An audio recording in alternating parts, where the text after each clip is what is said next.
Yo, hey guys, what is up? It's JJ Tech here, back again for another brand new video. And in today's video, I'm going to be talking about this bad boy right here, the PS5. I'm going to be talking about 3 months later, my experience with it, and let you guys know whether it's still worth picking up even only 3 months later after ownership. Now, at first I wasn't going to make this video because I thought might as well just wait until I have it for 6 months, then do another video on it. But I thought about it, and I'm gonna do both. I'm gonna do this video, obviously, and then I'm gonna do a 6 month later video also coming. But yeah, it's been 3 months since I've owned this, a little bit over 3 months as I'm recording this video. It is February 28th, and it became 3 months on February 12th, which means I got it on November 12th, which means 3 months if you do the math correctly. Now, I'm gonna be talking about many things today, believe it or not. I'm gonna be talking about pretty much how it's been, my experience with it. Are there any bad things with it? Any good things? And there's a bunch of good things. Obviously, gonna be talking about the controller in today's video. I did see some comments when I did do my review video that I didn't talk about the controller really at all. Some people complained about that, and you guys are probably right. I should probably talk about the controller as well. So yeah, that's all coming up next. And if you guys haven't checked out my previous videos, I'll drop both of those videos down below in the description box so you guys can check it out. I can kind of tell you guys love the automotive content, and I certainly enjoy making that as well. Stay tuned for more automotive videos coming soon. I have a good one up my sleeve. It has to do with McLaren. That's all I'm going to say. That's the only hint. That's the only hint I'm going to be giving for my next automotive video, so stay tuned for that video coming out. Alrighty, so now let's get into the video. Alrighty, so as you can see here, for all you people that watch my unboxing video, my review video, and even when I compared it to my Xbox and my PC, you guys know that I had many positive things to say about the PlayStation 5. And it still stands true even 3 months later because, well, there really is nothing negative to say about this thing. Now, I usually split up like these things into categories, which I usually do, but I'm trying to change it up. And I'm just going to be talking about the good stuff and the bad stuff in general, and whether you guys should still pick it up. And I know it's still kind of hard to find now, and I'm gonna leave links down below if I do end up finding, like a cheaper price PS5, or maybe even one that's stocked like at Best Buy or Walmart.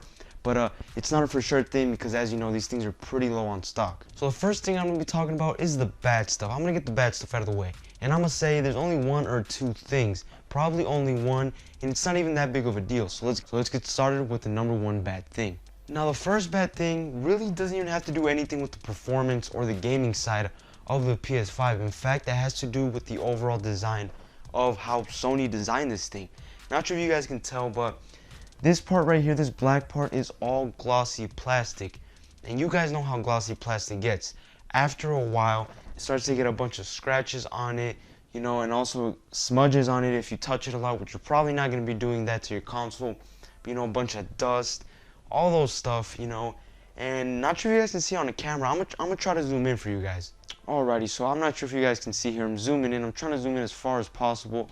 Not sure if you guys can see here, but there's a good amount of scuffs on this glossy part of the console, and that's pretty much expected with a console with gloss plastic. Sure, it might look good, but over time it starts to get a bunch of scratches and dust. Now, believe it or not, the first time I ever took this thing out of the box, I noticed that there was some dust after I set it down for like a couple 15-20 minutes. So I was like, oh, okay, I'm gonna get a rag or something and wipe it down. Keep in mind, it wasn't a microfiber cloth. In fact, it was like a paper towel. So they are pretty rough. It's kind of like a napkin. So I was just like, oh, I'm gonna clean the dust off, And as soon as I finished cleaning it, all of a sudden you see a bunch of micro scratches on the black part of this console, and I get a little bit mad. I'm not gonna lie, I did get a little bit mad just because I had just gotten it like literally 15 to 20 minutes ago, and there was already scratches on that part of the console. But I've kind of gotten over it. It doesn't really matter anymore now that I've had it for 3 months. I try to be more careful with it. I clean it with a microfiber. Believe it or not, even sometimes with the microfiber, it also gets little micro scratches. So yeah, it's kind of impossible to not get any scratches on this thing. But yeah, that was the first bad thing, which honestly is kind of nitpicking at this point. It's not really anything to do with the hardware side of things or none of that. Now, believe it or not, that's actually the only complaint I have for this console. Honestly, I'm not even kidding when I say that. Like I said, not even the controller. In fact, the controller is probably the best part, which I'll get to in a minute.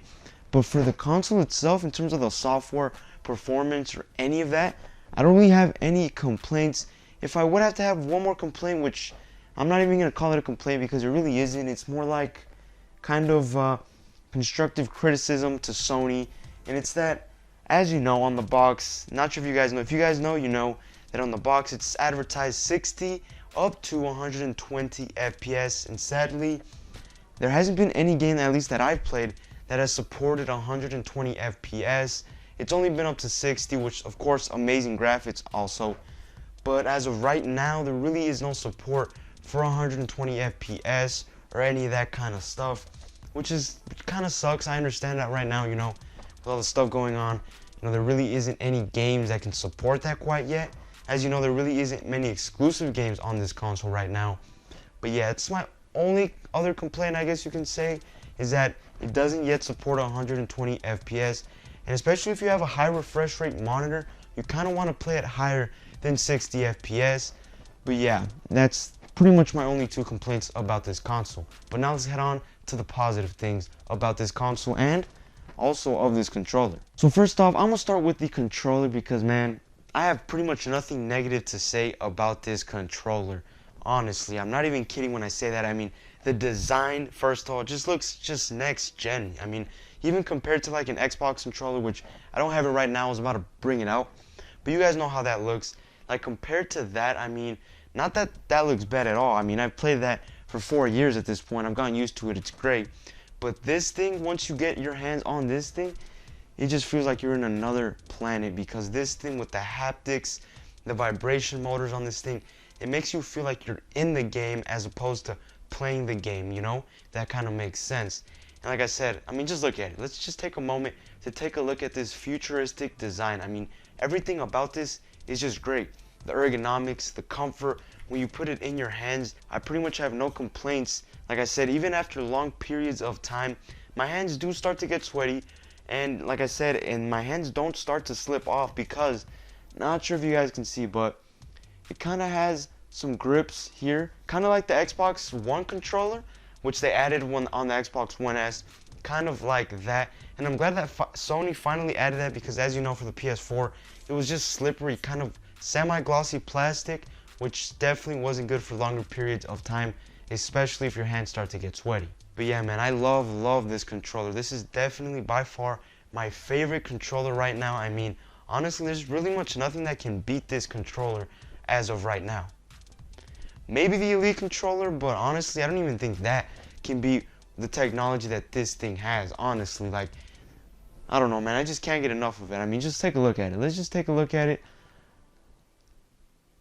Be quiet for a little bit, you know? Look at that.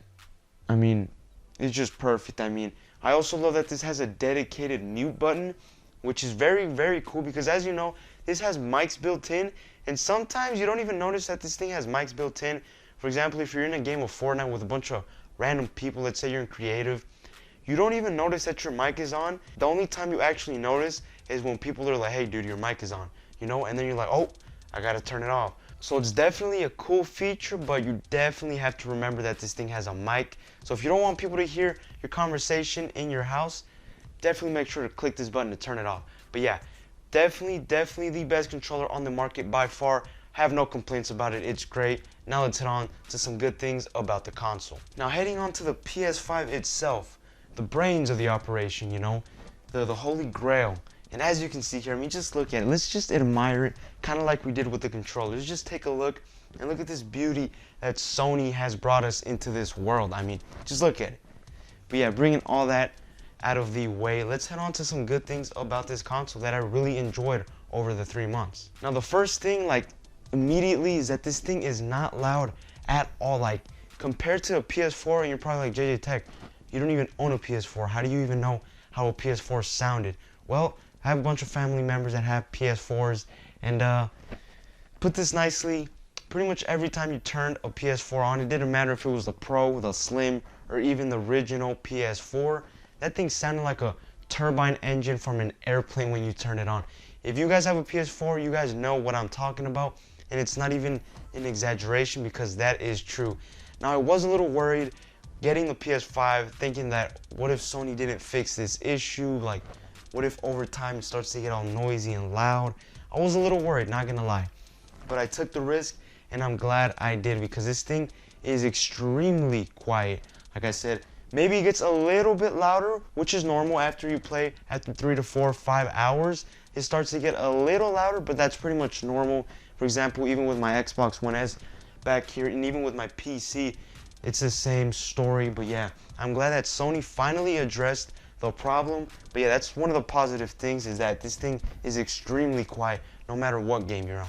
The software is definitely something you have to talk about when you have a PS5, and that's because the software on this thing is just great. I mean, everything about it just feels like they did it right. You know, they took their time on the software. You can just tell that they really put some time and effort on the software, you know, unlike Xbox did with the Series X, which is pretty much a carbon copy of what we have on the Xbox One. But I'm glad that Sony actually reworked, you know, the software for this thing, and the experience that you get from this thing, like I said, feels next gen, no lagginess, like it's just smooth. It's just, everything about it is just perfect, honestly, in terms of the software. And now let's get on to the performance of. Now, of course, I've only owned it for 3 months, and to say the least, I don't really own many games for this thing. In fact, I only own 3, and they're pretty much free games. It's just Fortnite, Call of Duty Warzone, and Rocket League. Those are the only games that I have, so I can't really judge too much on the performance of this thing, just because the games that I have don't really take full advantage of the hardware of this console. I guess you can say the closest one that does is Warzone, because that is more heavier of a game. But yeah, but when playing those 2 games, if you guys want to see gameplay of that, check out my review video as well as my comparison videos that I did with the Xbox and the PC, comparing it to this. If you guys want to see some gameplay footage, I probably will end up dropping some footage here, but if you guys want to see more in depth, definitely check out those videos. But yeah, that's pretty much it for today's video. I mean, you're probably thinking, wow, you're already cutting it short? That's all you got to say about this thing? It's because, honestly, I have nothing much to say, just because, first of all, it's only been 3 months. Second of all, I don't really have the games that take full advantage of this console. And third of all, I mean, it's just been great over the 3 months, man. I mean, everything about it is just perfect, man. It's from the controller to the console to the hardware to even the software experience is just perfect on this console. Let me know in the comments down below if I missed anything that you guys probably wanted me to mention, or let me know in the comments down below if you guys disagree with any of these things that I just mentioned. But yeah, stay tuned for those automotive videos definitely coming to YouTube near you. And yeah, guys, that's pretty much it for today's video. Also, follow me on Instagram down below so you guys can get updates whenever I upload a brand new video. But yeah, guys, thank you guys for watching. Peace out.